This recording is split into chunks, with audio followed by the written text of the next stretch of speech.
Hey, hey, hey. Time for an out-of-this-world story from rSpace. Looking to make that year-end bonus and you have a daddy complex? You've come to the right place. Today on rSpace, OP's cheating spouse earns a special kind of promotion for all of the hard work she does in her boss's bedroom. Girlfriend wanted an open relationship, later found out that she was already cheating. Hello everyone, I'm Rick, 29 male. My ex-girlfriend, Taylor, 27 female, and I were in a relationship for 3 years. And at the end of getting married, I made a shocking discovery. I first met my girlfriend at an organization I went to for a job interview. She was one of the applicants. While waiting for the interview, we broke into a conversation. We exchanged our contacts while leaving after the interview. Ideally, I thought I would get the job because I was very qualified. Unfortunately, I didn't clear, but she did. We soon started chatting, and she helped with any interview lead and shared the tips for the interview, which helped her crack the last one. Luckily, I got one a couple of months later, and we became friends. Aside from being in the same career field, one of the things that attracted me to my girlfriend was her witty conversations, sense of humor, and the energy she gave off. When I met Taylor, I had no intention of falling in love with her. It just happened. I only asked for her number because she looked like the kind of witty friend I'd love to have in my circle of friends. To be more specific, we exchanged numbers to keep each other posted about the job we were interviewing for. Eventually, as we got closer, we fell in love and started dating.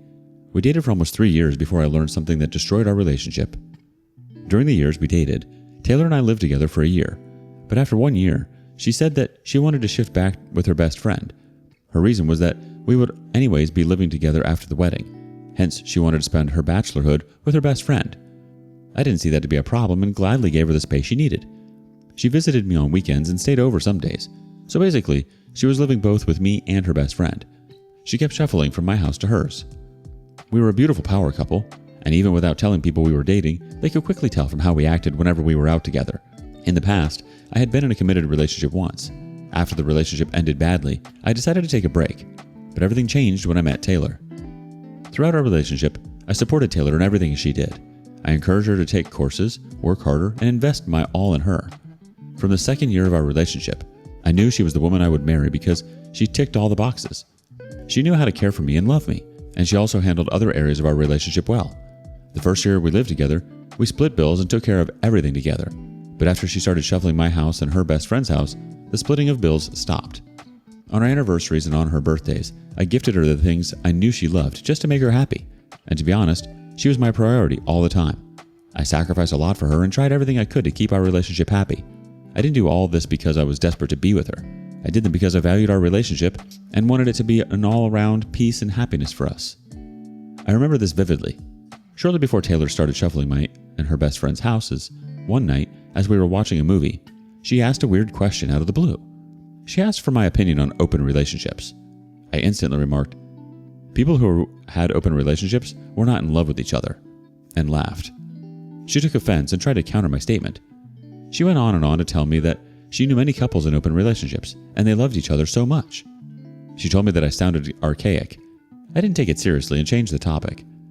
Another day, we were having dinner together, and suddenly she asked, "What do you think about us having an open relationship?"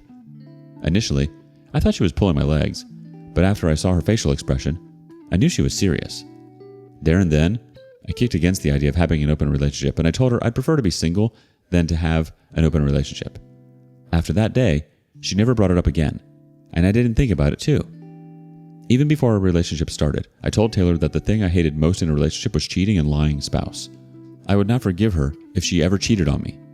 I repeatedly said this because of the wounds I got from my previous relationship. I did not want a situation I would give my heart to her, and she would shatter it by cheating on me. So this was the main reason I also ensured that our relationship would not be ruined from my end. Soon after Taylor moved out, I noticed some changes in her attitude. It began with her standing me up on our dates.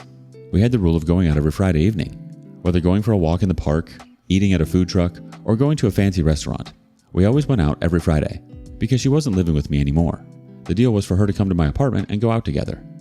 When it all started, she would keep me waiting for hours, and if I kept calling her, she would either not take my calls or ask us to reschedule the meeting because something urgent came up. Other times, she would cancel on me a couple of minutes before our meeting time and claim she thought she sent me a text about the cancellation. When that happens, I should have been smart enough to know something was wrong. Instead, I bought all her excuses and encouraged her to work less, since most of her excuses had to be with her office. Even though it was annoying when she canceled almost all the time, I didn't take any to heart because I was the understanding boyfriend. Fast forward a year after she moved out, Taylor and I became so distant, and despite living in the same town, it felt like we were a long-distance relationship. She got promoted at her office, which even took more of her time. She started traveling a lot with her team, and we barely saw each other whenever she was back in town. Things got so bad that we only relied on WhatsApp messages. Sometimes I would even send her messages and she would not read them, but she'd continually make WhatsApp updates. When I got to the extent I could not take things anymore, I talked to her best friend to talk to her, but that didn't yield any results. Eventually, I confronted Taylor about our diminishing relationship, and she claimed work was taking much of her time. This excuse was funny because I knew her job wasn't meant to take her time like that. Even freelancers working with different clients simultaneously had more time than Taylor did. After the confrontation, Taylor promised to improve, and for 2 months, she improved. She called more often, responded to my messages on time, and even updated me on her daily activities. She even started the weekend with me after a long time of not visiting my house. Her changes made me happy, and I was beginning to feel like we were back on track. I didn't want to sound like an enemy of progress, so I didn't ask her to find another job. Instead, we agreed on how to cope with her busy schedule. When this happened, I felt it was time to finally settle down. Taylor had never mentioned anything about getting married, and I believe she wanted me to bring up the topic on my own as the man. So, I got an expensive engagement ring and planned to propose to her the next time she came over for the weekend. That weekend, when she came on Friday, as she usually did, we went to a fancy restaurant to eat, and I took the ring with me. But something within me didn't allow me to do it.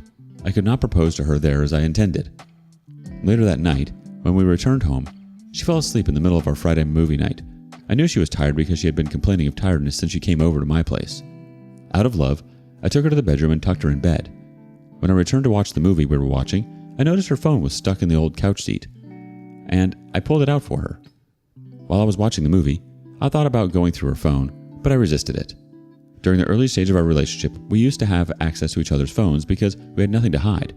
So, after contemplating for a while, I grabbed her phone, but it required fingerprint access. Sincerely, I was so lazy to return to the room to get her fingerprint, and I was trying as hard as possible to not be a nosy partner. But my curiosity had the best of me, and when I finally had access to her phone through her fingerprints, I was shocked at what I saw. The very first place I went through was her call log. Apart from me and her best friend, I wanted to see if she was talking to someone else regularly. I didn't even go down her call log when I saw a contact saved as Daddy. It was really confusing because her dad was late, and she wasn't close to any of her older family members except her mom. I knew it wasn't my number either because my contact was saved with my name just above it. She had spoken to Daddy thrice during the day and a few minutes before arriving at my apartment that evening. Out of curiosity, I went through her WhatsApp to find the contact, and it was right there at the top of her messages. There were messages from Daddy she had not read yet because she had slept off. And when I opened the message, I realized they had been communicating the whole evening, even while we were at the restaurant. At first glance, I could tell that everything was wrong with their chat because of the emojis they used. So I decided to start from the beginning of their conversation. I was shocked to find out that Taylor and her boss were in a relationship. She was in another relationship while we were still together. And according to what I read, she told her boss she was in an open relationship with me until marriage. Their conversation dated way back, and I had goosebumps when I found out their relationship started around the same time she started asking questions about open relationships. Not just that, Taylor had an abortion for him once, and she was greatly compensated with money. And part of her compensation was a promotion she got. I was heartbroken and wished I could unread everything I saw. Another heart-wrenching part was that they mentioned me in some of their conversations and said all kinds of things about me. As I continued to read, I found out that it was her daddy's idea for her to start spending the weekend with me. She didn't even want to. He asked her to do it, so I wouldn't get jealous that someone else was taking more of her time. After a lot of persuasion from him, she agreed. He also explained that he wanted her to get busy with me so he could also have time for his own family. He said his family was already complaining about him and his wife was beginning to suspect that he was cheating on her, and he didn't want that. That was the most ridiculous thing I had read, and it hurt to find out that the calls, messages, and updates did not come genuinely from Taylor. That night, I sat on the couch, unsure what to do. I thought of various ways of confronting and exposing her the moment. I thought of waking her with a bucket of cold water and yelling at her to explain everything, but I had anger issues, and I knew that idea would take me to jail for physical assault. So I went for a walk to clear my head and think properly. Before leaving the house, I exported the entire chat and sent it to myself, then marked the last messages unread. After hours of walking with no destination, it came up with an idea similar to the one I had on Reddit. It was very difficult to pull this through, but I did it. The whole of the weekend, I kept my cool like nothing had happened, and before she left on Sunday evening. The following week, I went to her office on a Tuesday, and since it was a corporate organization, I was asked to wait for her. While I waited, I handed out printed copies of the chat between Taylor and her boss to everyone I bumped into, including the receptionist. By the time Taylor came to see me, many people were holding the copies, and they were in shock. One of the men in her office immediately shouted, "I knew it! I knew it! I told you all something was going on, but you all said I talked too much." Taylor was confused, and when she asked what was going on, I handed her a copy, and as soon as she glanced through it, she flung the copy and tried to hold me. With what I had done, I knew the news would spread to HR, meaning she would no longer have a job. I loved how everyone looked at her as I walked out of the room and as she ran after me. Just as I was about to enter my car and drive off, she ran, held my arm, and said she could explain. Shortly after I arrived home, she dashed out of a taxi without shoes and came to beg me. She kept banging on my house door, and because of this, the neighbors came out. It was so annoying, but I used the opportunity to throw out the few things she left at my place through the window, and I told her to go and be with her daddy. She still refused to leave, and her best friend arrived after an hour. Her best friend tried to speak to me from outside, but when I didn't respond, she packed all the stuff I threw and dragged Taylor inside her car. Since then, Taylor's been blowing my phone, and she has literally called all my friends to help her beg me to take her back. It's so brave of her to think we could ever be together after everything she's done. Now, the deal is, despite everything she has done, I still love her. But I do not want to be with her. I've been trying to get over everything and move on, but she has been begging me to see and talk. I know it's stupid, but I have fixed a meeting with her for next week, and I'm confused about what to do. I can't get over the memories we shared in my apartment. Almost everything in it reminds me of her. My heart wants her, but being with her will be disastrous for me. Has anyone had a similar experience? I look forward to your comments. I think you know exactly what to do. She was seeing someone else behind your back, and she even managed to get pregnant from this man and have an abortion. Not only that, but you even said it yourself. You'd rather be single than a man in an open relationship. So what are you so confused about, OP? Why would you stay in a relationship with someone who has cheated on you? Update 1. Hello everyone. Thank you for your comments. I'm glad to know others have been in the same situation. You are all right. Even if I agree to give Taylor another chance, she will cheat on me again. Women like her are never content and will always have an excuse to cheat. 2 days ago, Taylor and I met as we had scheduled, and immediately she saw me. She started crying and making a scene. I was even embarrassed because we were at the park and I tried to pretend everything was fine. After we had settled, she told me she had never believed in monogamy from the onset, and she thought I was the kind of man that would love an open relationship as our relationship progressed. But when she suggested that we have an open relationship and I kicked against it, she was disappointed and decided to do her thing. It was funny for her to think I would never find out about her relationship. She even said she had no intentions of telling me, and she intended to stop once I proposed to her or married, but nothing she said matched what I had read on her WhatsApp chat. When I asked her about the abortion, she started sobbing and apologizing. She said the pregnancy was mine, but she needed the promotion badly. So, she lied to her boss and claimed she was pregnant for him because she knew he wouldn't let her keep it. In order to terminate the pregnancy, she negotiated a promotion and a huge amount of money to travel to another state for the process. At this point, I didn't even know if she was telling the truth, and I was really pained that she intended to fool me until we married. She, of all people, knew how I was protective of her body. She knew I would never want to share her with anybody. Yet, she cheated on me with her boss. Someone here commented that I asked her what she wanted, and when I did, she said she wanted us to return to the way we used to be. I told her that was impossible because she had ruined her only chance, and no matter how much I loved her, we could never return to the way we used to be. Hearing this, she stood up immediately and made a scene. She started yelling at me, called me names, and said she had been putting up with me for years, so the least I could do was stick with her. She said she had been doing me favors, and it was her turn to collect. Then she walked out on me. By this time, I didn't even know she had been fired from work, and her boss had been fired along with her. She desperately wanted me to take her back, and that's why she tried everything possible. Also, I recently learned that her best friend knew she was having an affair, but she didn't say anything. They collaboratively played me for a fool and kept me in the dark. Just this evening, she called and said she'd be coming over tomorrow, and we are not breaking up until she says so. I have never seen her act this way, and it's terrifying. I told her not to come or I'll call the police. Whatever happens, I'll make another update soon. Why would she want to stay with you if she's been putting up with you?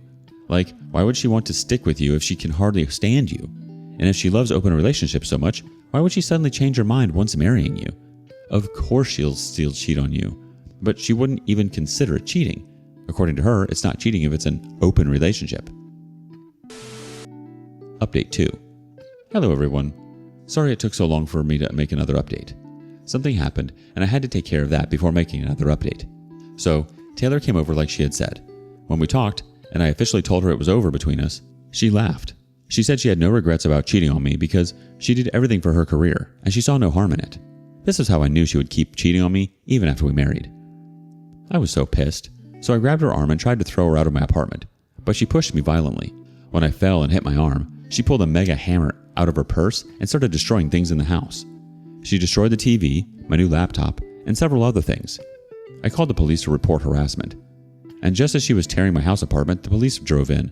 Also, one of my neighbors had called the police when she heard the argument and loud crashes in the house.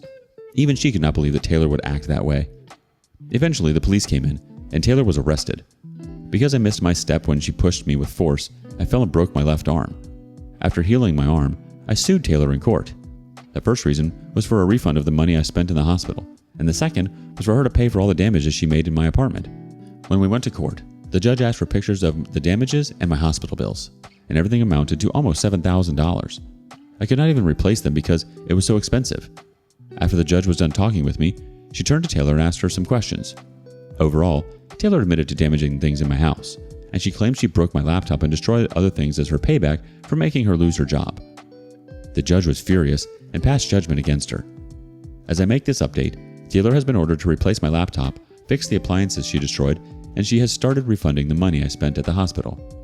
Now, she knows we can never be a thing again, and that has made her so miserable. Worst of all, she cannot get another job in our town because she has been blacklisted. I feel so fulfilled that she has to go through all of this misery and has gotten what she deserves. I say thank you to everyone that commented on my main post. I appreciate all of your comments. Wow, that's some seriously unstable behavior. And why do that? It only cost her in the end. Not only money, but it cost her her job that she apparently worked so hard for. She worked hard all right. Worked her magic and pushed it up right onto her boss. You were collateral damage, OP.